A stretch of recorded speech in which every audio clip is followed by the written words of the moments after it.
They lied to us. Right? Freaking lied to us. Or at least they only told us the half truth. They told us that when the game launched, it would launch with a roster of 10. But what do we actually have confirmed? We have confirmed today that we're getting an 11th surprise champion. Now, granted, we did see the Warwick leak before. It was over social media. Riot Brazil really dropped the ball a fucking again by leaking out Warwick's introduction and a lot of the promo material leading up to the actual early access release. I don't know why Riot Brazil is allowed to get away with this on a consistent basis, but this is not the first time that they've let something slip. Excuse me while I blow my nose because I'm about to sneeze.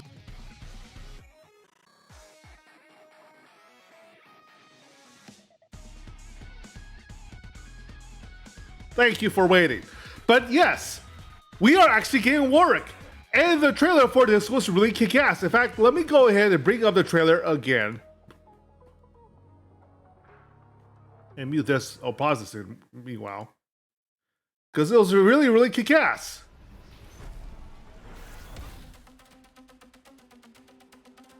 They're using in-game models. Well, no, not in-game models. The in-game character models for the actual animation. So it actually looks consistent with the game itself.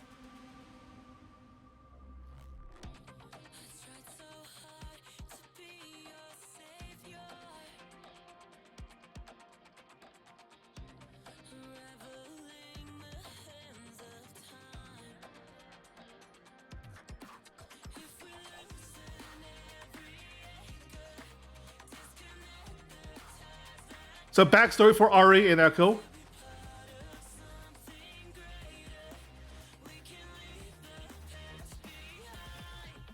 Some hints of trauma.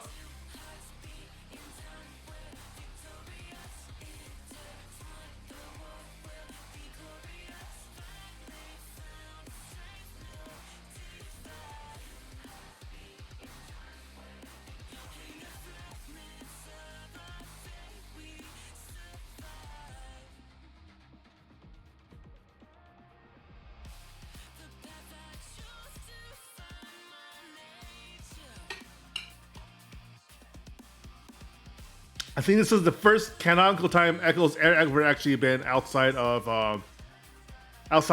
Zon, actually.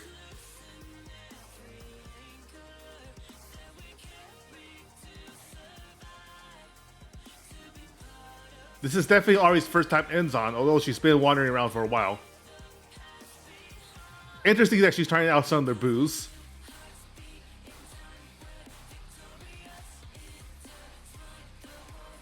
The lyrics are also just really good for the fighting game. And this was supposed to be the surprise. This was supposed to be a surprise. Big Daddy Wolf is here. And holy shit, he hits hard.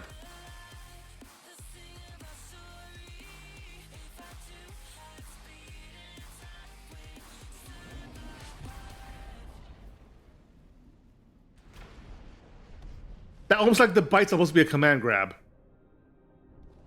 And given that we see a lot of game mechanics throughout this fight so far, I think he might have a biting command grab. Look, they get to see each other's traumas. Echoes is particularly nasty.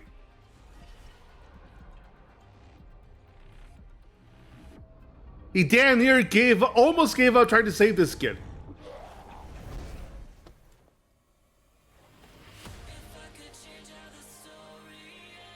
And look, it's a burst. Tag out, he probably gets installed. That makes it just like significantly faster and more powerful.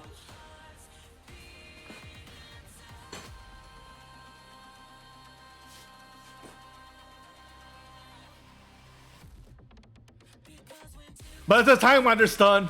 Free combo, baby.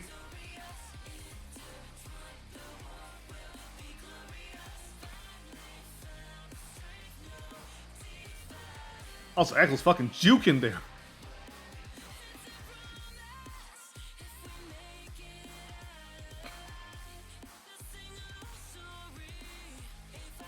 Yeah, you guys still got the shit to be on him.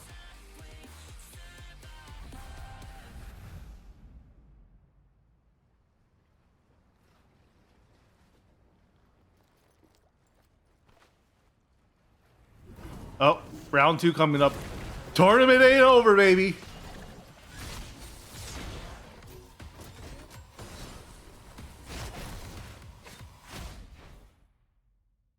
And that's all coming tomorrow. That's a sick-ass trailer. That's legitimately one of the sickest trailers that the FTC's gone in a while. That's honestly, goddamn. All right, but we've been playing for a while. Except for the fact that war is coming tomorrow, nothing of this is new. What we need to know is what the hell we're facing.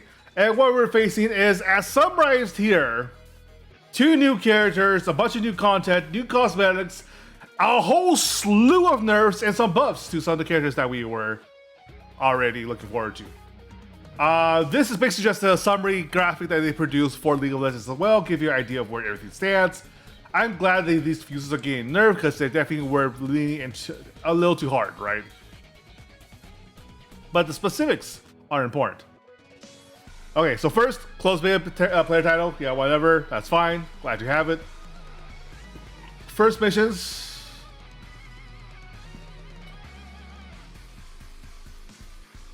Basically, you champion tokens to earn the game. I will probably make an intro guide for what you should be doing in the first 24 hours of 2XKO and early access. New champions, Warwick was the big surprise. They did officially confirm, yes, Warwick is actually coming into the game tomorrow. It isn't just that he's going to be somewhere down in the line on the patch, it's that he will, in fact, be a surprise release tomorrow. So even though they leaked the graphics for him early, we actually did think that he might just be like a delay or something, right? He was not delayed, that he might be coming later in the overall lifespan of the game. We weren't actually expecting him to be like right there in early access along with Teemo. We thought Teemo was supposed to be the 10th character, the 10th official character coming to TRSKO, and that he would in fact be the last character to expect until Season 1 actually started. Instead, character 11, which means that many more iterations of teams to go through, and that much more testing to go through, and boy, am I going to lose a lot of sleep compiling new information about both of them. Now, Teemo, we know. I don't need to go through this trailer, because Teemo, we already know the kit, we already know about the mushrooms, we already know about the fact that his 5L, his standing light attack, is going to be a bunch of projectiles that the more you hit, the closer he gets to unlocking his badge buff, which just makes him more powerful for the remainder of the entire round. Not just that particular game, for the entire game, not just that particular round. Like, it will persist, just like Manon's badges does in Street Fighter 6. I'm already really annoyed by him, and I haven't even got a chance to play him yet. He's gonna be a really dangerous range character with a lot of nasty tricks, especially once he sets his push. So if you do chase after him to try to get past his zoning, he can always disappear on you again, and he can harass you from wherever the bush was. Good luck trying to pin the hell out of him. Fucking Yordles. But, along with that, Warwick's coming, the Uncaged Wrath of Zon. Bloodlust Gauge makes him gain unique specials and cancel options. That sounds like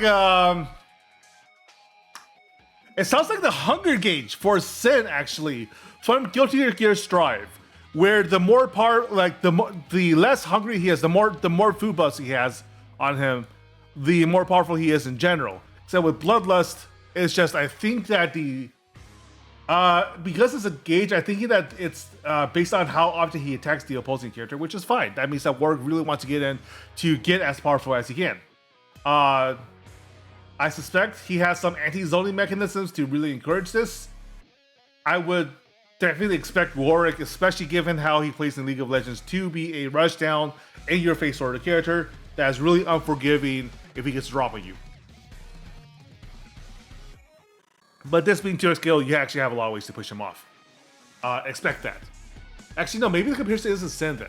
Maybe the comparison is with ABBA, where the higher jealousy gauge, and they can install into, I forgot what ABBA's jealousy install state was actually called. Started with an M, I think.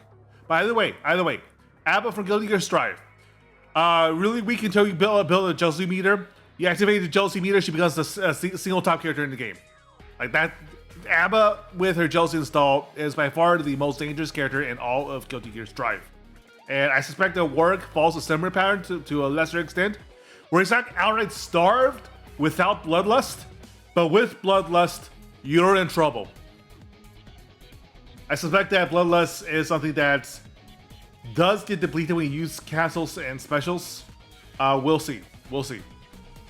Starting season 1, each season of 2S KO will launch with a new champion. For the first 3 weeks of the season, champion can be unlocked in the store for 1,000 KO points, 1 champion Tokyo by purchasing Ultra Battle Pass bundle. It can also be unlocked by completing a recruitment event. During recruitment events, you can redeem Battle Pass XP to get a new champion for free. Note that while Season 0 will feature a new champion, it will not have a recruitment event. Awesome. Just incentives to buy the Battle Pass, basically, which is good. This is how they monetize. After 3 weeks have passed, a new champion can be unlocked with 10,000 credits, which is the in-game free-to-play currency, 1,000 KO points, which is the equivalent of Riot points for League of Legends, or 1 champion token. Champion tokens are granted for completing first step missions and for purchasing Starter Edition bundles. Now, the Starter Edition bundle comes with 8 champion tokens. And given that we've already determined that you can earn 10,000 credits, assuming that they keep the same system as they did in the closed beta, you will be earning 10,000 credits anyhow after only a week and a half of play, assuming everything remains the same. If so, champion tokens become supremely, well, no, not become supreme. They lose a lot of value over time the more you play to SKO, because after a certain point, unless you're just like hoarding every single cosmetic that they ever drop inside for your character or anything else, including the map, which will cost about, I believe it was 7,500 points, which is about a week's worth of effort. But the more you play, the less important those champion tokens are, because you will be unlocking most of the rosters just by playing normally. So I really wouldn't be concerned there, assuming that the CBT is analogous to the regular experience. Combo trials are a new type of tutorial. We can study combos to every champion. We've been asking for this, and I know that they've developed it because what kind of fighting game releases without combo trials? There are over 250 combos available to choose from. That's approximately 22 per champion, by the way.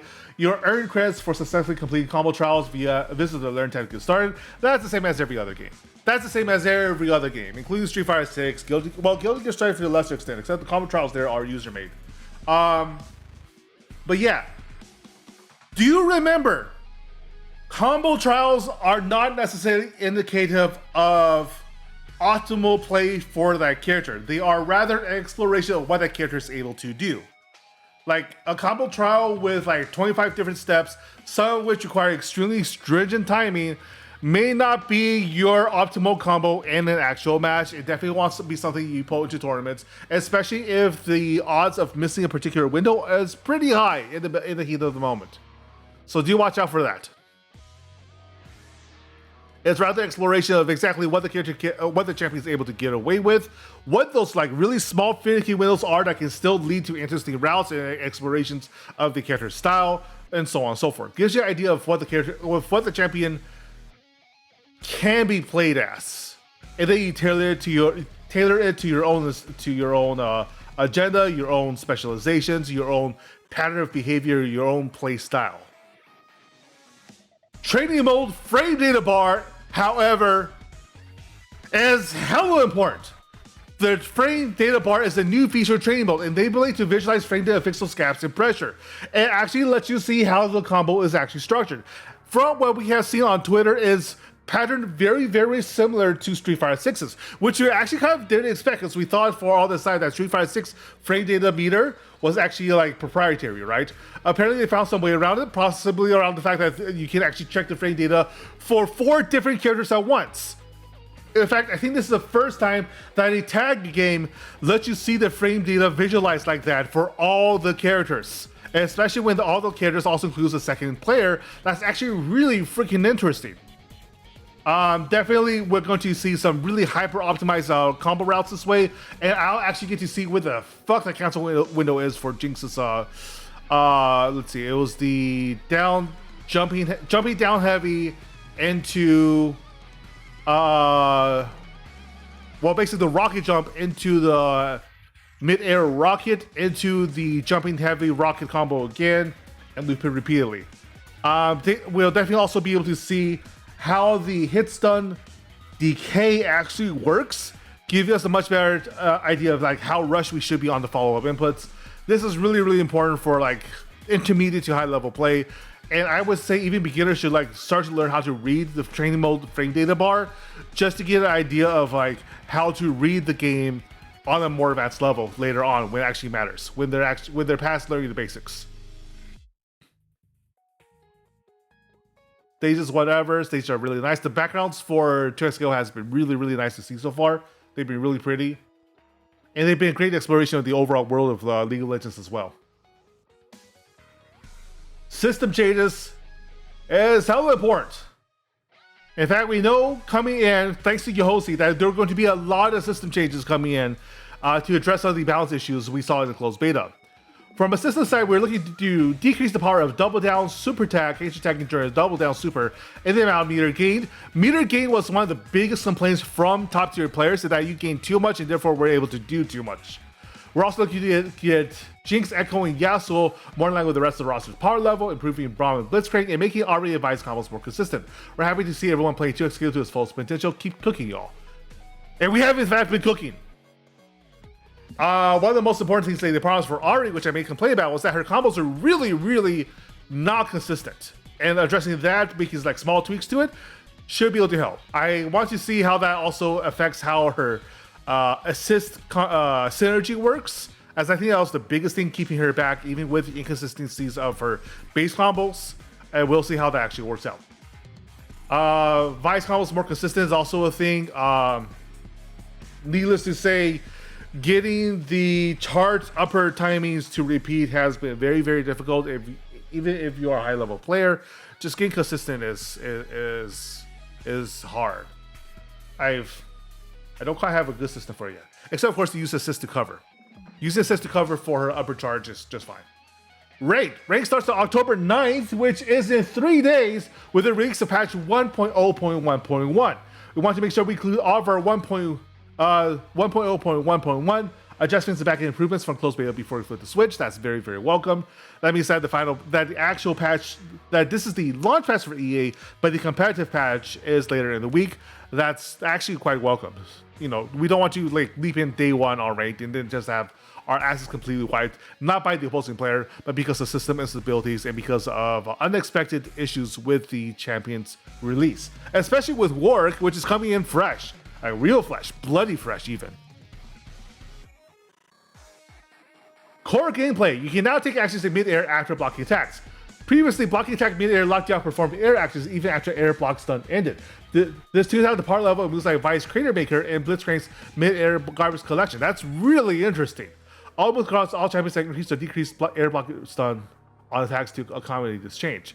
That makes the air game something we need to explore, because that actually brings it closer in line to anime air combat than the Street Fighter level, right? Like, if you can actually act out of air block, that makes air grabs even deadlier, I think, actually, because if you can, we'll see. The most important aspect of this is simply that Blitzcrank this is a direct nerf to Blitzcrank, who had a lot of powerful anti-air strategies with his grabs from either close range or with the far S1. Throw invulnerability while mid-air has been increased from 5 frames to 8 frames after blocking attack. So, okay. So let's address my most immediate concern, which is that you can't block it then grab, right? But no. This makes us that so that's actually harder to grab them, straight up grab them out of the air without like predicting their jump. Opponents recover from being hit by break 10 frames earlier. Break was feeling a little too advantageous for a person expanding their break meter. Okay, so bursting is still, so basically break blocking is more viable now. One of the issues with the old break system, basically analogous to the burst system from Guilty Gear, was that if you did block it, it didn't feel like you could do anything out of it, right? But now if you block the break, you're able to punish them right away, or at least punish them a lot sooner, and that feels fair. If you're able to predict the break at all, it should be in fact something. No, this doesn't affect being able to block the break, because it's still you get the red flash if you block break and therefore can punish them from it. But if you do get hit by break, it doesn't feel fair that their escape attempt should actually just straight up give them the turn, which is the case for a lot of the characters that were able to directly convert break into a combo, right? That would be unfair. Break should be a return to neutral at worst, and best. It's just straight up be a return to neutral. If you break, it's supposed to be expend resources to gain another chance to win the rock, paper, scissors to gain your turn. Routine guard can no longer be performed by pressing down back. It can now only be performed by holding back and, of course, dash. The dash macro. It wasn't causing issues yet, but it reduced parity between using the dash button versus using LM to dash, so we want to address this before it could be a problem. Yeah, option selected performed by holding down back and mashing the dash button. There was a known bug with a retreating guard where even if you didn't intend to dash back, even if you weren't using the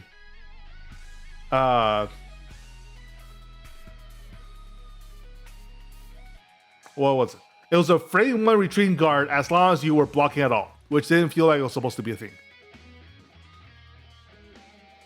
Assist cooldown timer now starts as soon as the assist champion leaves the screen. Previously, there was a frame gap between when assist champion left the screen when the assist timer actually starts ticking down.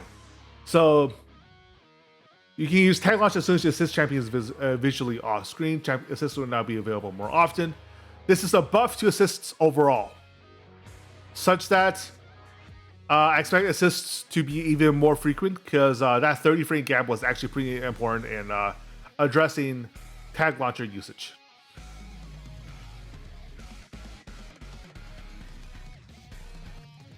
After getting hit by a break or get attack, you can now perform actions. Previously, you're unable to perform parry, a light attack, or jump after break. If the opponent preferred meaty, you had no choice but to block. This bug will severely increases the power of break. Okay, so yeah, get hit by break, you were supposed to be able to, or get hit by the get up attack, you were supposed to act again. Okay, double down, damage scale, now popular life jinx and fireworks. Super tubing, oh god, that's such a long name. Just call it fireworks. Fireworks super, Elaoi's Wrath of Nagakaboro's super tentacles. Okay, good. So Nagakaboro's tentacle scale is no longer going to just chip you to death. Fixed issue where running jumps could disable inputs on landing in very rare occasions. I felt like that was something I was experienced actually. The first quick tag of a match no longer allows you to block during the quick tag animation. Fixed issue where performing some super will cause projectiles to disappear. Those are pretty niche. Okay.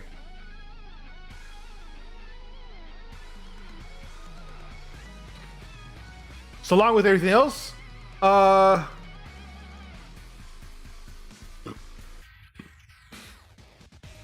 break is less advantageous when not performing a handshake tag. Overall, meter gain has been reduced overall. It's probably the most important bit. Meter gain now decreases as the combo gets longer. At 8 seconds, meter gain is 8% of normal value. At 11 seconds, meter gain is 50% of normal value. At 16 seconds, meter gain is 10% of normal value. So now, optimal play has to keep in mind meter gain, because if your combo is extremely long and maximized for damage first and foremost, you're not going to gain as much meter as somebody that's only going to be doing like a short burst of combos and then like using meter to regain position, right? At least that's how I think it's supposed to work. Speed meter now decreases meter gain by 75 for 8 seconds. So okay, so if you do use meter for the next 8 seconds, okay, this penalty goes away once the opponent recovers from a combo. Okay, so basically, if you're using meter to go through your combos at all, in general, that means you're giving up some advantages, right? You're not regaining meter for you're not being rewarded with extra meter for doing the combo. Your damage for doing the combo is your reward. You're not gaining like a significant advantage by denying the opponent the opportunity to build meter while building your own. Then strike bonus meter gain has been reduced from 40 to 25. Extremely advanced levels, there's far too much meter being generated. We are adding penalties to meter gain on advanced combos to address this and encourage combo decision making.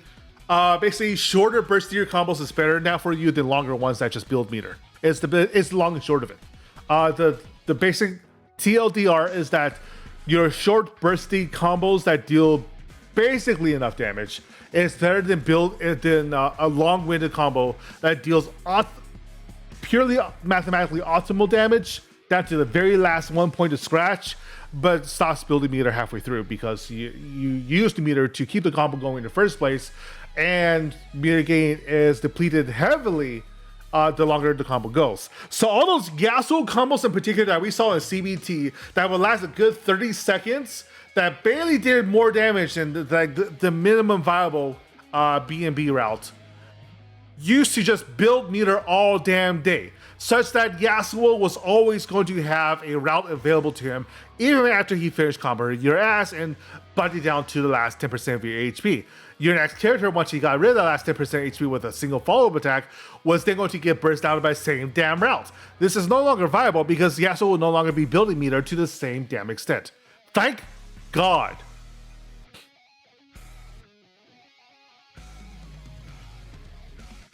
Fuses. Juggernaut was not supposed to be a viable fuse for competitive play. And yeah, we saw a lot of Juggernaut play that was simply like one hit, like Juggernaut under Fury was basically a raid boss. It could in fact finish out games. I lost to many Yasuo Juggernauts because my level of play was not acceptable yet. But for everybody, all of us from intermediate down levels of play, Juggernaut has been nerfed. Break meter from round start has been reduced from 100 to 75, such that Juggernauts cannot cannot start the game with Fury right away. Juggernaut start each round with a full bar of break led to round start death situations, exactly what they're trying to prevent. Juggernaut's break meter also no longer resets between rounds, being in line with other fuses. So basically, if you're going to use Fury on round 1, you're probably not going to have it on round 2, and subsequently will probably lose, but honestly, you'll probably have it back on round 3. Double down. Performing double down super results in the second super dealing less damage. That's addressed. Performing second super now results in second super dealing less damage. That's just basically parity with double down. Double down 2 times assist. The cooldown on using assist after activating double down 2 times assist has been increased to 4 seconds, so that if you use a double down, you can't simply tag back in as soon as possible.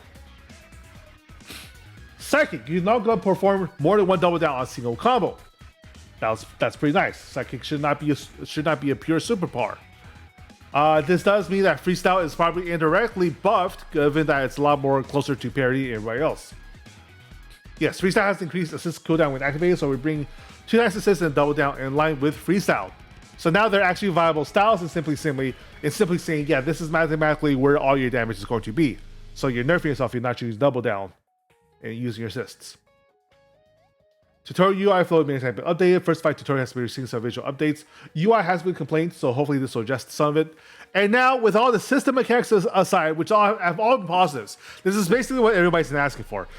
Fuse power levels, especially for double down, has been too much.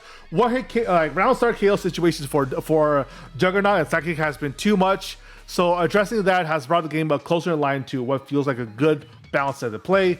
And of course, the meter debuff has been the most commonly requested change to the game across all skill levels, because we were just getting supers all over damn place to the point that they were no longer feeling like supers. They just felt like part of the game. Like they were always accessible, period. Now there's some decision making going on. Now there's some choices about how heavily you want to invest into this course of action, and whether or not it was actually going to be a viable choice to use your super and give up some advantages later on in the game. Early on, you just weren't giving up anything. But now to character-specific changes. And as I released a video earlier, I'm especially interested in the Ari changes. Not that I'm particularly invested in the idea of playing Ari necessarily, as I'm not sure she's necessarily my style of character. I really don't like playing I like playing rushdowns in tag games. They feel really, really dynamic.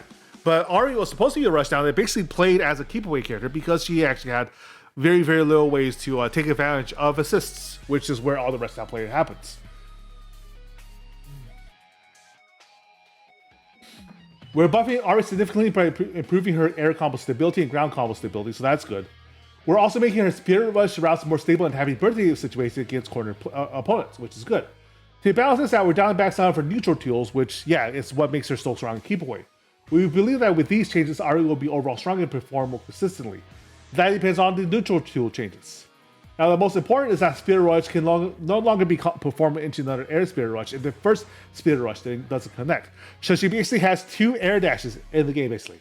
Her normal air dash followed by a Spirit Rush. She doesn't get to have 3. And as I tested earlier, having a double Spirit Rush with the air dash meant that she was basically able to go from corner to corner with very, very little like investment or risk. She was able to run away from any kind of situation. Ari is able to run away, turn to hitbox, which is annoying at mid-levels play. This slows her down her ability to spin mid-air for extended amounts of time while preserving her combo routes. So in terms of being able to use Spirit Rush offensively, that hasn't changed. Being able to use Spirit Rush to run away, not as effective anymore. If you're not hitting somebody, it's not going to be as effective. You can still Spirit Rush into them, Spirit Rush away from them, and then air dash from the Spirit Rush. I think it might just be the second. It might just be that Spirit Rush disables air dashing again. I have to test out. I forgot if that's true or not. I forgot to test that level interaction. But yes, this is necessary to kill Kipoi Ari. Standing media start has been increased by 1 frame. That's 9 frames now 10 frames. Increasing start to move her power to parts of the kit that made her special. Spirit Rush assist her box has been increased, now extends in front of Ari, such that it's much easier to counter hit Ari when she's using Spirit Rush assist. So use it as part of a combo rather than a combo than your initiator. She's not a projectile. She's not supposed to be a projectile. She still can cover for your recovery meters in a block string. She's still viable as using Spirit Rush assist as part of your combo, but she's not there. So she's not supposed to be your Hadoken. Hyper Spirit Rush damage has been reduced by 9. That's not anything. Standing heavy block stun has been reduced by 1 into Wild Flares. S2 is still a true block string.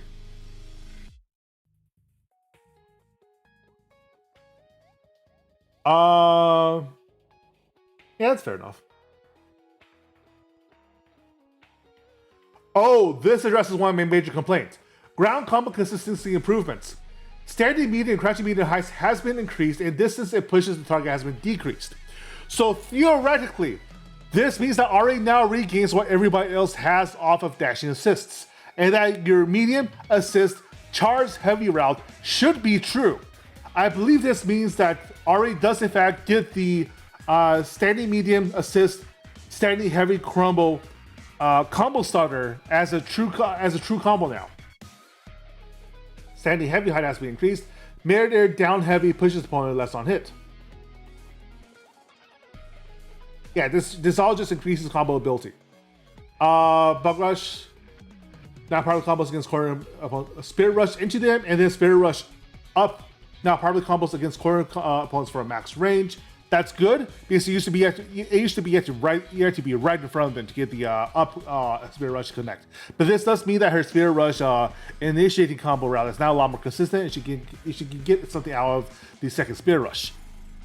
Into I believe Trickster's Flight, down S2, and then start Spirit Rush all over again. Air combo consistency improvements. Crouching heavy launch heights against air opponents have adjusted to align with the rest of the roster. This was a complaint in the Reddit forums that I dismissed because I don't feel like everybody should have the same launcher properties necessarily, but it does make her more consistent overall, and she kind of needed the defenses, right? Because otherwise, her entire game plan for staying healthy is to run away from the fight. Mid-air charge hit stun has been increased, and logic has been adjusted to keep the opponent closer to Ari. This makes it a lot easier to combos into people using mid-air charge heavy. Mid-air Foxfire Blast hit stun has been slightly increased. So Foxfire Blast consistency is a lot better. I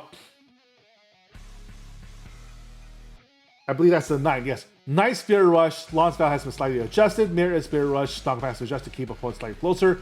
Spirit Rush, 3 Spirit Rush, travel distance has been increased, and now combos more reliably from mid-air attacks. This all just makes it much, much easier to actually link Ari's bread and butter combos into each other. Foxfire Rain System block style has been increased. Foxfire Rain System was already really powerful. In fact, it was nerfed from its AO1 iteration. Charm projectile hitbox size has been increased, and there was already so many charm routes. This I'm going to try Ari again. Because it feels like with these changes, she's going to be a lot easier to get combos out of and squeeze new combo routes out of as well. And if all these changes also makes her assist, like if the changes to knockback distance has been made so that assist combos can be more easily done as well, then I think this pretty much addresses all the complaints I had about her reliability that I made a whole video about. I may actually make a follow-up video saying, yeah, they effectively fixed Ari for how I think she should be playing. But again, none of this is locked down until we actually play it, and that's not for another, I believe, 10 hours. 12. Less than 12. 10 hours. Holy shit. Because it's 10 a.m. CST when it launches, I believe. I believe that's right. Blitzcrank! And the last balance pass to reduce Blitzcrank's damage on long-range grabs. We want Blitzcrank players to be rewarded for getting close to opponents, so we're improving their Steam Empowered Command Grab and Carry Command Grab. We're also giving Blitzcrank a few quality of life buffs. Air Command Grab can no longer be performed while extremely close to the ground. Damn! That's not good! I'm so reliant on those! He has some extremely powerful air command grab synergies. The core rule changes also remove Blitzcrank's ability to true block string arrow components into a command grab. We're okay with chasing air attack with throw. Go ahead, that's fun if we want you to do it. Blocking in the air and being guaranteed to be thrown afterward will eventually lead to extremely unhealthy play. Blitzcrank still has a major advantage when you block their mid-air attacks, but an air command grab is no longer guaranteed. I mean, that's healthy, but air command grab can no longer be performed while extremely low to the ground. It's extremely rude. I feel that's rude. That removes one of its biggest strengths as an assist character. Fury Dash cancel now can be performed at the end of a back throw. That's actually really strong, actually. That makes it so much more guaranteed to get a heavy Blitzcrank combos out of the end of back throw. Steam no longer decays during screen freeze, like during handshake tag and ultimates. That's good. Garbage collection no longer grants extra meter on counter hit. That's not so good.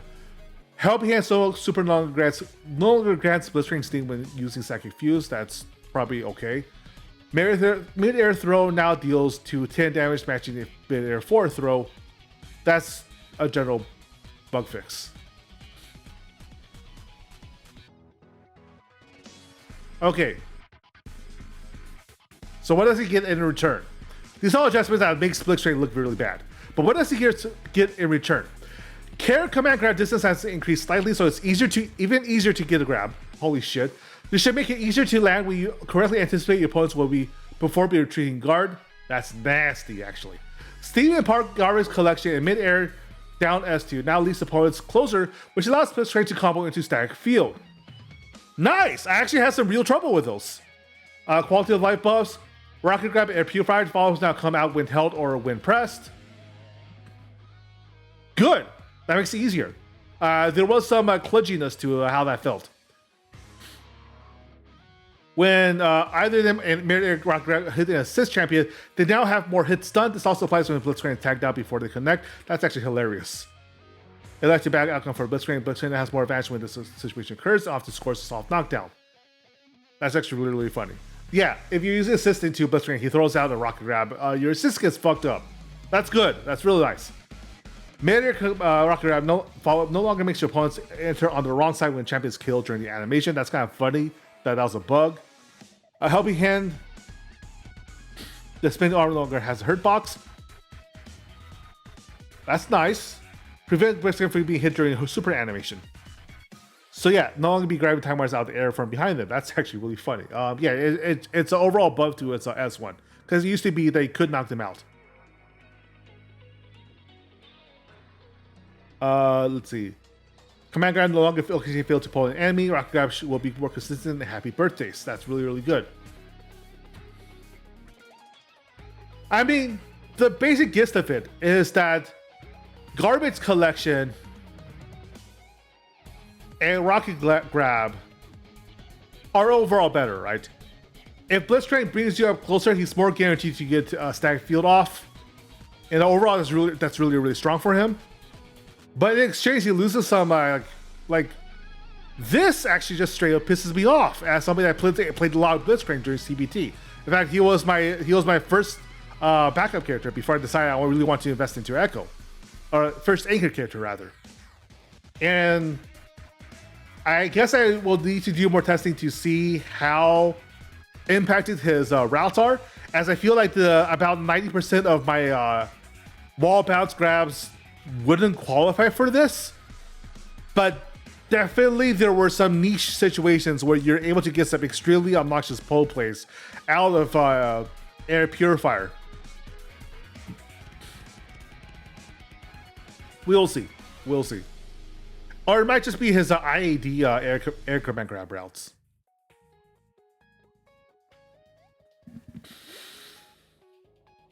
We're giving Braum some... Okay, so for Braum was probably considered like bottom 2 character throughout the entire CVT, not because he's necessarily lacking strength, but because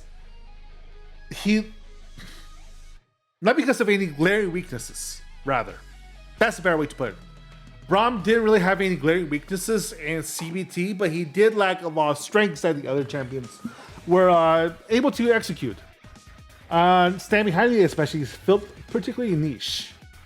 Stand behind me and stand behind me assist now defends a large area. The shield extends further and in front and above Braum to protect assist more easily.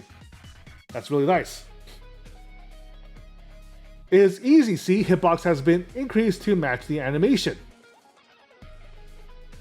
Charge the low one now hits off the ground to match uncharged behavior. That's also really nice. I was definitely having a little trouble with the charge version of it, but leap low one's honestly a great combo filler in a lot of ways. And honestly, no, not just a combo filler. If you throw it out thinking that you're going to lose the turn, it will actually interrupt the opponent depending on what they're trying to do. If they try to run away from a charge leap little one, now it just like hits them back up. But the most interesting thing about this is that leap little one is a restand. It is a restand attack as on top of everything else. It does a lot of things, but the most important thing is that now charge leap little one will actually make it easier to execute an assist attack follow-up to keep them in range for follow-up attack-ins. Glacier Breaker in Winter's Ride will cause a longer knockdown when it hits an assist or when Braum is tagged out before they connect. That's overall improvement. Rage improvements. Hitbox size have been increased for light and medium. He still has a lot of recovery on his normals though, compared to his usual play. If he decides to use his big runs in neutral, he wants to make sure it's probably stuffs opponents running at you. So basically, if you're running to Braum, you're having a bad time. If Braum's trying to take the initiative against you instead, it's still going to be a bad time for Braum if you simply block he gets, or it simply gets whiff punched. Forward movement for Heavy has been increased. Down S2 forward movement has been increased as well. Charged forward heavy damage has been increased by 20. Okay, that's just a slight damage buff. Because it did feel a little lackluster to be hitting them with a great with the swinging 6H, and then just dealing like what amounts to basic chip damage. So this is basically more impacting to be hit by. Iceborne smash damage has been increased from 30 to 80 when hitting a grounded opponent. That's actually really nice. That's actually really nice. Glacier Breaker damage has been increased from 30 to 60 when hits an assist or when Braum is tagged out before it connects. Oh, that's really nice, because I have some great routes with that. Braum bug fixes. Battery Ram Glacier Breaker adjusts to make behavior and happy birthdays more consistent. That's really nice. Champions will still have birthdays occasionally, but this will make it happen less often. Glacier Breaker and Winter's Ride are no longer classified as high attacks in training mode when Braum is tagged out before they connect. So now this is working in medium. This is working as intended in actual matches. Okay, so this is just a training mode bug that they're fixing. I wonder why that was persisting, because training mode should otherwise be the same environment. I'm not sure what's going on there. But yeah, overall, Braum A deals more damage and B deals more damage reliably. Fixing the hitbox size of his normals especially is the biggest problem with him, right? Because it felt like his normals were especially stubby for even given what he is. Even given that he's supposed to be a rather defensively slanted bruiser character in the first place. It did feel like you had to get really up close and personal to do anything reliably. But now it's a little more normalized. I'm not sure this is necessarily enough to bring him into top 5, for instance, but this definitely brings him more in line with the rest of the cast. Now, Darius has some really scary players, especially Super Noon. I wouldn't be surprised. Yeah, this is a really short list. Darius is a good spot, so we're not making any drastic changes to it. We're slightly buffing his mobility damage by improving his backdash speed and increasing bleed damage for normals. So his defensive is slightly better, And bleed damage makes it so you really do not want to be blocking Darius for any particular amount of time, which is supposed to be what you're supposed to. It's what's encouraged in the first place. Darius is basically the #1 champion for testing your understanding of 2SKO's defensive system mechanics. Whether or not you're using retreating guard properly, whether or not you're using push block properly, whether or not you're actually actively understanding your parry mechanics, because he does in fact get really screwed over with parries.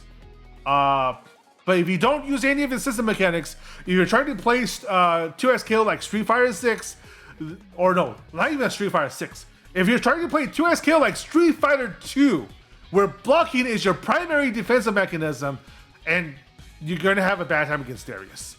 Period. But backlash speed has been increased by 10%. He kind of needed this because he really didn't have a lot of he needed stronger defensive options in general for where he was. Bug fixes.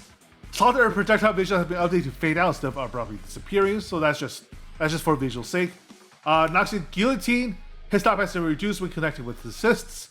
The hand of so good, because what happens here is that if you connect with an assist with Noxian Guillotine, you basically aid the full combo. And that happens a lot when you're hitting assist characters. Like, you can actively use the assist as basically an emergency shield of sorts against a lot of supers. The hand of Noxus no longer grants extra meter on counter hit. That's fair. Overall, meter gauge is nerfed across the board, and Darius especially was a great abuser of meter. Savage Tackle Assist now pushes opponents back if you handshake tag to Darius on the first frame it connects. I think it's a debuff. Because what happens is that if you were really good about a handshake tag on Darius and Savage Tackle Assist, you're able to basically keep him in range for anything you want to do on off the tag. So Darius Anchor is arguably debuffed a little, and Darius overall losing meter on Hand of Noxus was necessary, but that's kind of a debuff. But in exchange, he just gets more off of bleed, which is what he wants in the first place. Like, you're leading into Darius's pressure play while getting rid of some of the latently abusive play he got off the assist, which is fine. That's fine.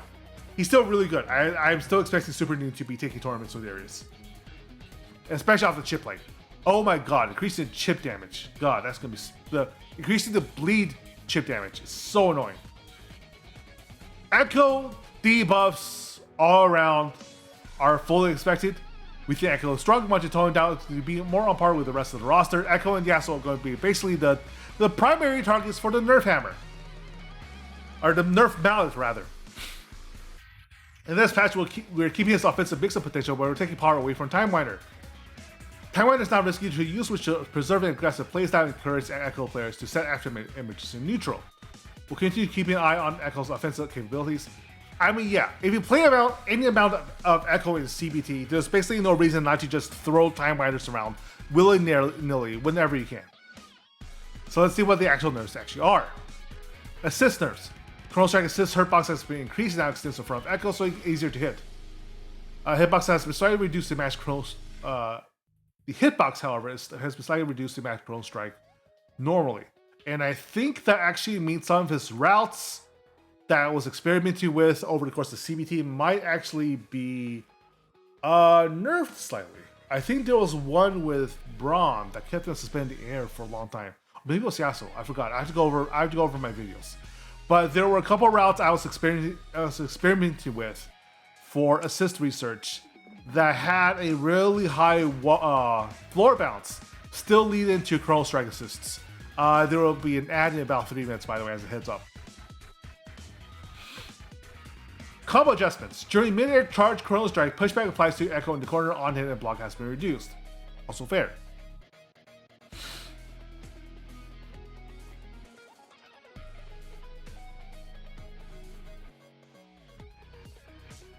Okay, so actually his corner combo is a lot more stable now. Good. Fix issue where Echo using counter ultimate, frame opposing Echo, teleport causing opposing Echo to freeze. That's basically fixes a crash.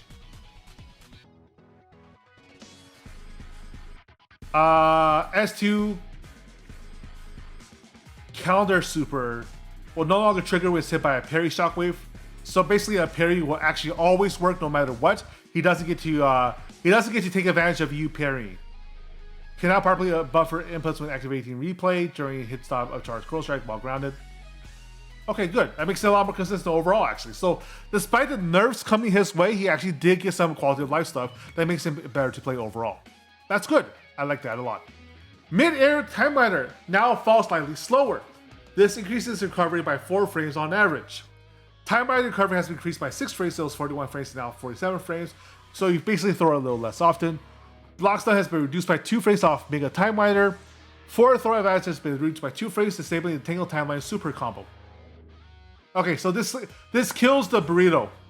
This combo is a 1 frame link. We decide to remove it for everyone's sanity. Okay, that's fair. I hate plinks. I hate plinks so much. I do not like plinks in fighting games at all. A lot of veterans do. I have a lot of friends in fighting games. I enjoy them. I hate learning plinks. Taking the timeline now ends when Echo is knocked down. That just makes it a lot more consistent. Echo is able to perform good attack replay when he goes in Tangle Timeline. This felt particularly unfair, so we're disabling this Tangle Timeline on knockdown. Yeah, that's legitimately fair. Like Tangle Timeline was like a super install. It was so fucking good. Step up running can long be cancelled into mid-air Time Miner or mid-air replay while Echo is tagged out. Interesting.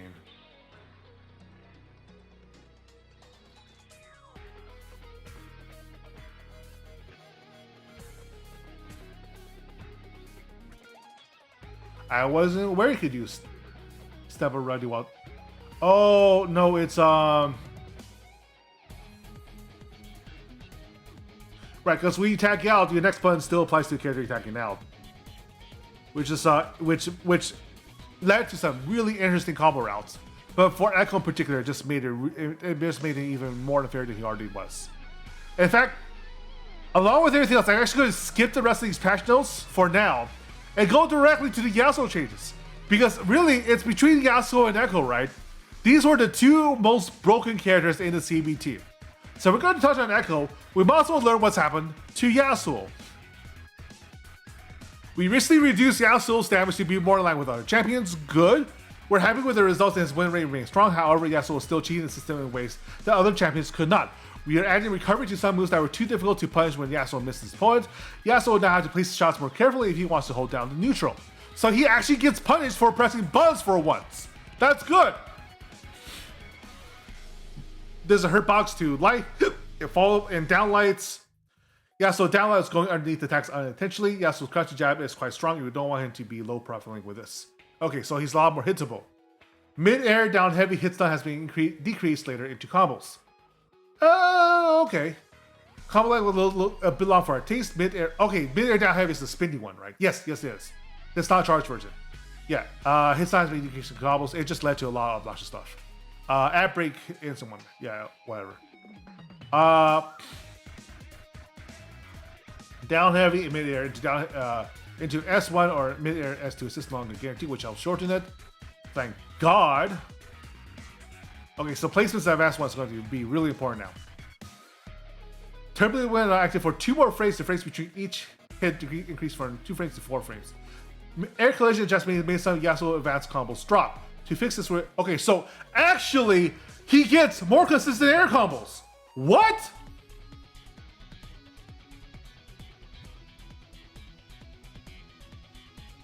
Okay, well.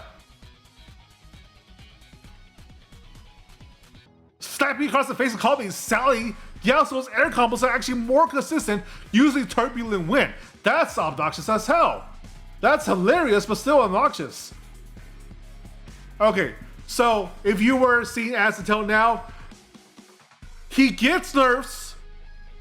Mid-air down heavy hit stun changes does make his air combo game less consistent. But in exchange, turbulent wind is his new combo filler. It's actually more consistent and lasts longer, give you more time to link shit. Like, Wow, that's actually a buff to Yasuo. Wind Walk recovery has been increased by 4 frames, so it's 29 frames now, 33. We're slightly increasing the recovery of Wind Wall to nudge down Yasuo's zoning. Yeah, okay, that's fine. That's fine. Gale Blade, returning Gale is second Gale. Fall times are not consistent. Okay, so basically his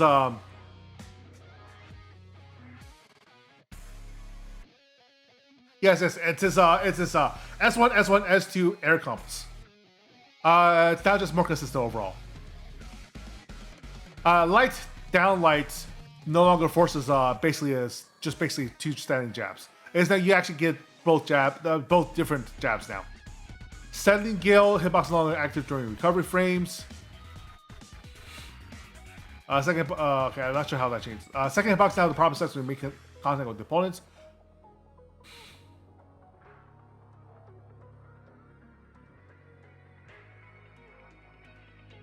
Okay, so happy birthday magic hitbox on Yasuo was the wrong side now, the right side now. That just makes it more consistent. Turbulent when now no longer teleports Yasuo when canceling mid-air into your handshake tag while in freestyle. Thanks for not fighting this one, that's hilarious.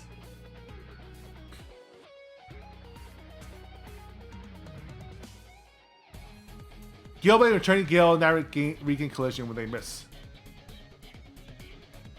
Okay, so basically the most important aspect of this bug fix is that you can actually be hit out Gale Blade now. If you miss, you're still a viable target. Health has been reduced by 25. That's barely a nerf to be honest. It means he gets one less. He can stand one less hit. Light attacks no longer +1 on block. It's now -1, so he actually does lose his turn if you jab into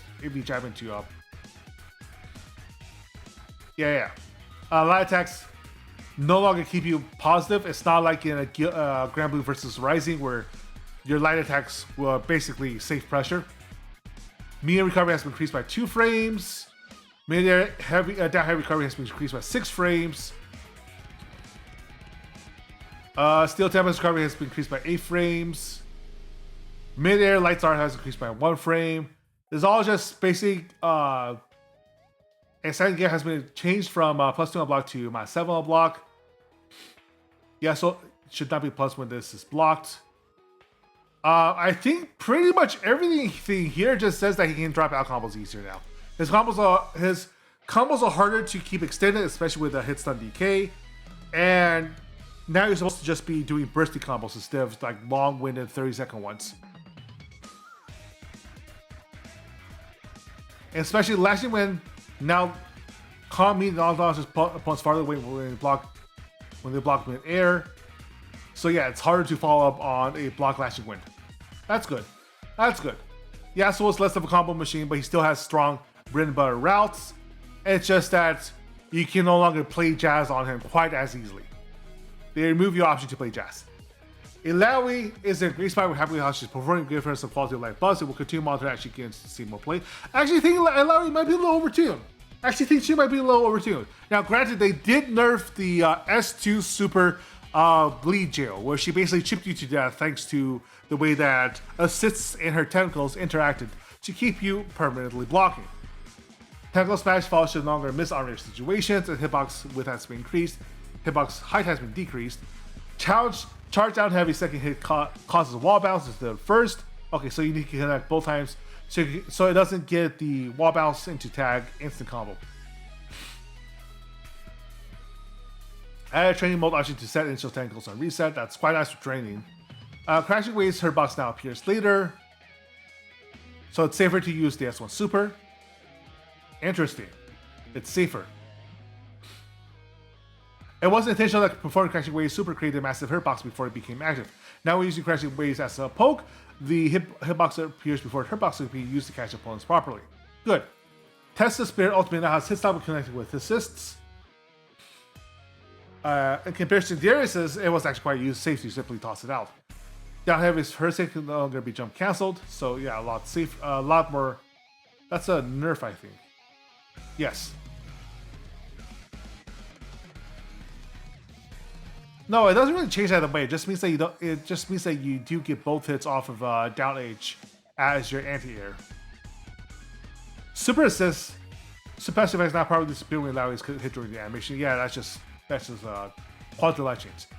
Down medium startup has increased by 1 frame. It was 10 frames down, 11 frames. It's a very good, but it being the same startup as standing medium made the 2 moves too interchangeable. This differentiates Ilaoi speed and normals.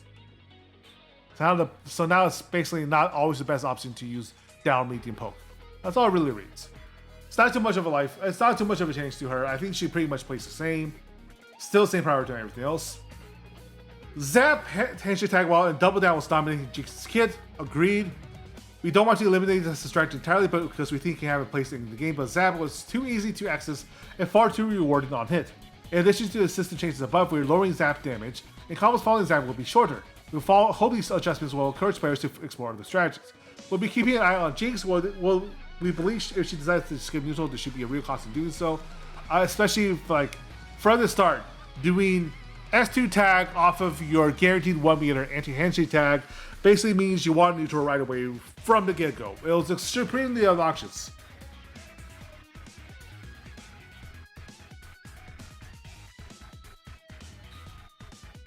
So now it's not the best possible option she can have.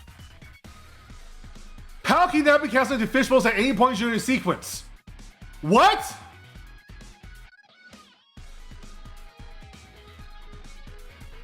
Pow, pow, pow, pow often fed the opponent a large amount of meter if they knew how to parry. This change allows Jinx to mix up her timing, lets her shoot flame choppers more effectively. It helps with confirming this move on airborne opponents. Holy fuck, that's a huge change.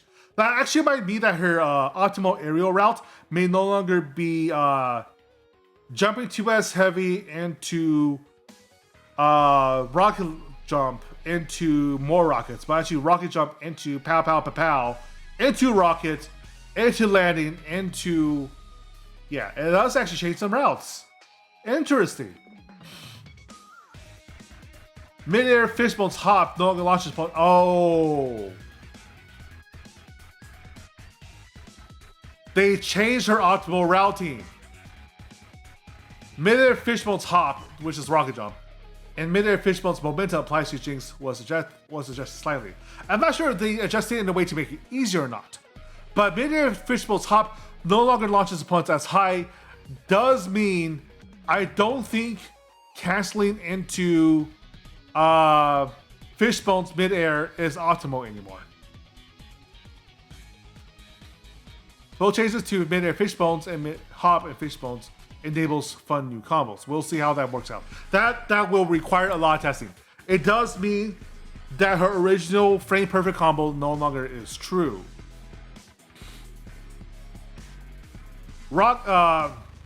Fireworks damage has been reduced by 20% on the average. That's good. It basically, like, it was your optimal finisher. It did so much. It was the highest damage super in the game. Change brings it back down to more reasonable levels. I think the original thought for it being the highest damage super in the game was simply that it's supposed to be a rather niche ender, right?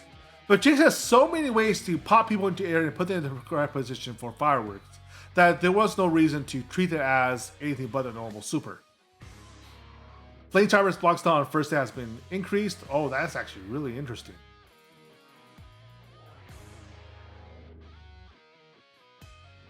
Jinx can no longer throw opponents between hits. That's really important as well. Yeah, Flame Charmer is just really, really strong.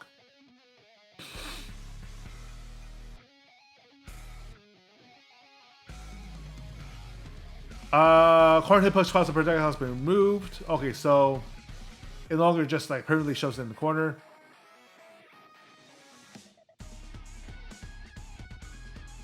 Zap hitbox's lower portion has been increased. Zap will now probably kill the crouch echo.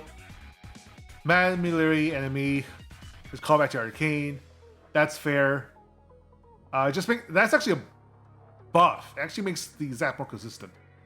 Fix the issue where flame choppers would loop audio in training mode when previously resetting. That's funny. That did happen to me. Fix the issue where fly climbing fly could be hit by a Jinx after exploding. Good. That removes some of Jinx's aerial mobility, but that's quite nice. Nerfs. Fourth throw advantage has been reduced. Zap superpower has been reduced. Pop hit, but Zap now has 30% more damage scaling. That's good. Combos landing after Zap are now significantly shorter. Yeah, basically hit some decay, so more applies more. If before combo after zap, usually with double down combo will not be significantly worse than before. I feel that's pretty fair. Even as I have abused it before myself, I feel that removing Zap's priority in throughout the entire game has made her is more fair. This ultimately, the most important thing is here. Zap getting nerfed is pretty much agreed across the board as important for Jinx's overall future. Otherwise, she was just going to be too powerful and too much of a strong zoner naturally. The changes to Fishbones and the idea that this is supposed to enable fun new combos is what I really, really want to start experimenting with tomorrow. I think this is basically going to define her viability and how fun she is to play. Because Fishbones, it's already a really strong mechanic, right? It's already basically the crux of her zoning kit. And changing it so that it allows more combo routes instead should theoretically make her a more dynamic character to play, but it really, really depends on how this is actually pulled off. So we'll see. Teemo and Warwick are basically they're added to the game. We'll find out more tomorrow. I promise you I will be doing a lot more videos. And finally, on to my actual main, which is arguably low tier, but it's probably the most fun character I have so far in the entire game. We'll see if Warwick can match his protege in that department. Valerie may be strong at all levels of play, but she should be dropping things at unexpected moments when she lands hits. We're giving her some consistency improvements as well as shuffling damage around to make her more difficult routes more rewarding. Tagging during specific times when mid-air ball breaker no longer causes a soft lock. Okay, that's fine. That's just basically a gameplay issue. Valerie and her opponent no longer lose control. Oh, sorry, hiccups. No longer lose control of their characters when tagging on the first frame contact during command throw. Yeah, that's just a fix. One Girl Wrecking Crew no longer allows the opponent to break during the throw animation. That's actually just good for consistency's sake. You should not be allowed to be bursting out of a throw. A Relentless Force now has proper collision even when it misses. Good. Cease and Desist no longer allows opponents to drop out of the attack during the cinematic. That's consistency good. Virgo hitbox has been decreased. Damn, it can't anti-air anymore. Forward movement has been decreased. A lot of distance against airborne opponents has been increased. These changes sound like a nerf on paper, but they allow Vi to perform combos against airborne opponents much more consistently than before. Okay, so there was some issues where if you did do like a really close up launch, you can actually jump over the opponent. So interesting. Flying Knee now has a taller hitbox, so it can actually be used as a proper like anti-air now. Or rather, if you pop them up too far, it actually still applies. Interesting. Fall Breaker damage has been decreased by 5. That's kind of fair. I feel like Fall Breaker is really, really strong. Footwork, all charge follow-up attacks has been increased by 5. Nice! So, to point out why this is important, charge upper into charge upper into charge upper did no more damage than simply using charge upper into knuckle down into a normal combat route off of the air bounce. It did the exact same amount of damage. It built the exact same amount of meter, and except for the fact that it was a showcase of your skill and understanding of the character, you gain no further benefits. Because every other route brought about the same damn in-game scenario. You even got the same amount of corner carry, right? But now, multiple charge uppers is in fact the optimal damage route. And although you say that 5 isn't too much, we're talking about an overall 15 damage increase when Yasuo's health nerf was 25, right? So this means that overall, over the course of the game, you'll need one less hit, one less win in the RPS. Well, no, one less hit in general to get the finishing blow on the opponent. So it all builds up. Now, in my case, am I still going to go for multiple charge uppers? Probably not. Because from what I've seen here, it doesn't feel like it has made any changes to my preferred Vi route, which is to do an uncharged hook into assist, into charge upper, into fully charge upper, no timing involved whatsoever, into charge knuckle down, which is guaranteed off of that fully charged charge upper. Fully charged upper. So either way, I'm still getting full corner carry. I now get to get 10 extra points of damage off of both the charge upper and charge knuckle down, and I still get my full on combo route, including the ability to switch into my assist character if I feel like Vi's taking too much damage. So my style of play of Vi is completely untouched. That's really nice. Well, except for footwork into charge knuckle down. It's not considered a mid-air attack. It can be anti. Oh no, that doesn't affect me at all. Because I never used charge knuckle down as my follow-up attack off of Fook. Because I thought she was going to be anti-air in the first place. Keep anti-air by down heavy. I thought it was anti-airable in the first place, but at least it was something you can jab out. Okay, so now the overall changes. Assist meter visuals have been updated for better readability. That's welcomed. UI for 2SKO has been a point of contention. I don't feel it's too bad, but coming from Strive, which has probably not the best overall UI if we're being quite honest, but now it should be more readable. That's always welcome. And that should confirmation that appears on selected exit game from the settings tab. I mean, that's nice, but we were never able to exit the game except through the settings tab. So it had to be pretty deliberate in the first place. Added a news section which shows current promotion in store. That's quite nice. That was expected. Added a narrative feature which can read the names of any UI element out loud on mouse over. Okay, that's pretty nice. That's just a quality of life feature for people who need the help to identify what's going on. Credits cap has been from 10 to 12,000. Just more wiggle room between credit purchase and cap. That's kind of designed to be spent. They want you to buy as many cosmetics as possible. They want to be churning out cosmetics on a constant basis and keep you engaged in the game by making you spend the currency as much as possible. But given that they want you to be able to save for a character in the first place, having it so that you don't lose anything by keeping the 10k for the next character and spending just 2,000 at a time sounds fair to me. Bug fixes. On eject, incoming champions will no longer be thrown while entering the... That was a problem? Holy fuck! So that nerfs Juggernaut indirectly, but also that was just an obnoxious thing to allow Juggernaut to do in the first place. She no longer repeatedly flashes when save state overlap with the pause menu. That's for everybody with epilepsy issues. But also just visually very, very annoying. So honestly, that's just good. Boss in training mode will not perform actions after break recovery, get attack recovery, and active champion PI recovery. So yeah, they've been improved overall. Fixed issues with training bots were not properly blocking assist attacks because they are still considered low hard attack. Okay.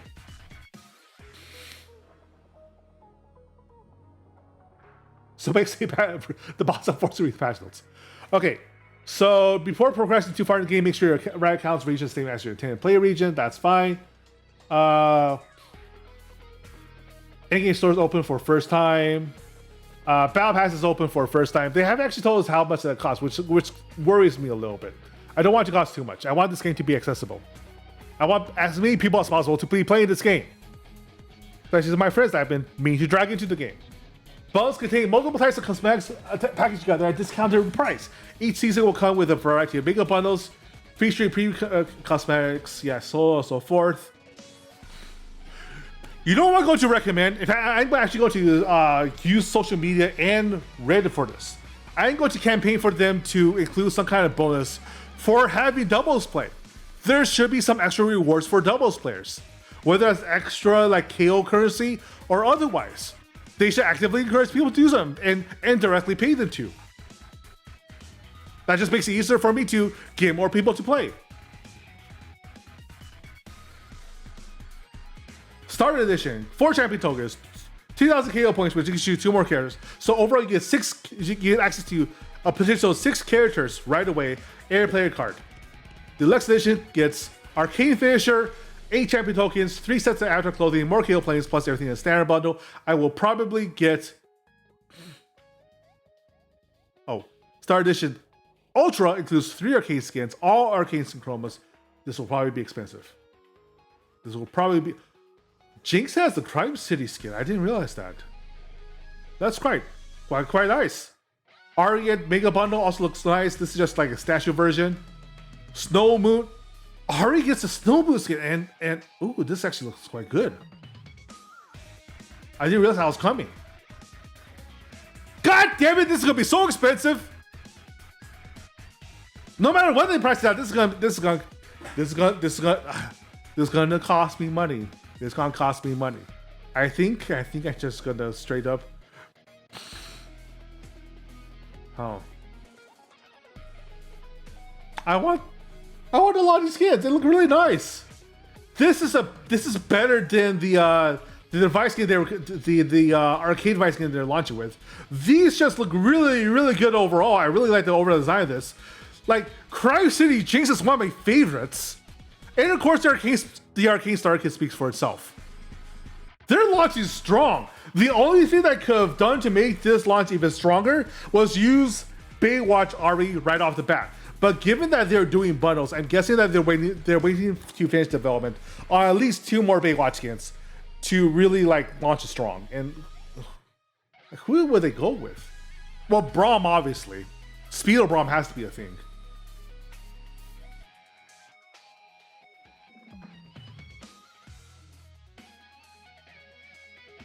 Right. No, Jinx, no, it was the summer skins we saw during AO2 was Scuba Diver Jinx, Baywatch Ari. I'm guessing it's going to be a male character as the third for the bundle set, given that this appears to be the pattern that they're setting. 3 character bundles. So either we get Pool Noodle Echo with a bonk sound, custom bonk sound,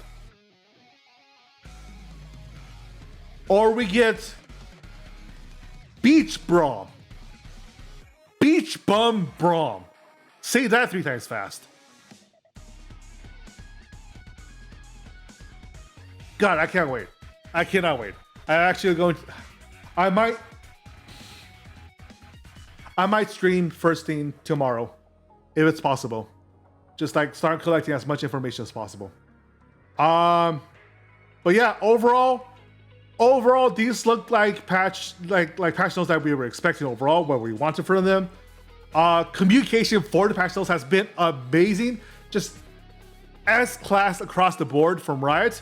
The reasoning behind them makes sense as well. We're not seeing anything like in Guilty Gear, where there's just some completely bonkers coming out of left field for a character that either completely butchers them or makes them completely crazy. These all fitted our general expectations for where the game currently is from the CBT onward. There might be some stuff that a little heavy-handed. I'm not convinced that Juggernaut needed this much of a nerf, but I also really don't care. I feel like the identity of the division is so strongly tied to 2v2, whether as 2 players or just 2 character tag, that Juggernaut should just be a way to try out the character at their maximum potential in the first place. To learn how to use Fury Meter on a character by character basis. And same with Sidekick, right? Sidekick should not be overwhelmingly better than every other 2-player combo fuses. It should just be a way to like learn how to be the sidekick for the backup character, and then to have fuse options to make it a little stronger. I think that generally should be where their design space overall is. So the fact that they got so badly butchered is sort of just whatever to me. It's sort of just whatever to me.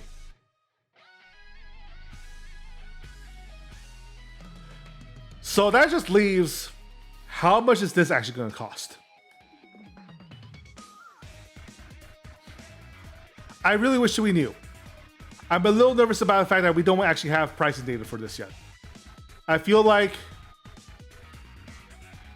a lot of what makes or breaks the game's viability of launch is just going to be how much it costs. And the fact that it's free to play means that they're already starting with an advantage, but I want them to be able to make 2SK's budget back as soon as possible. I want Riot to treat their new ass fighting game as a major priority for the company as a whole.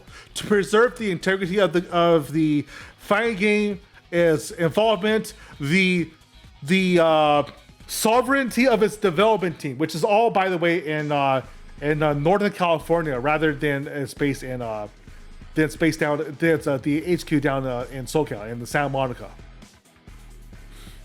I think it's really, I feel that's really important to me and how I see this game doing that. The bundle be cheap enough that everybody, especially in the FGC, which is, let's face it, we're all a bunch of broke ass bastards down here in the FGC.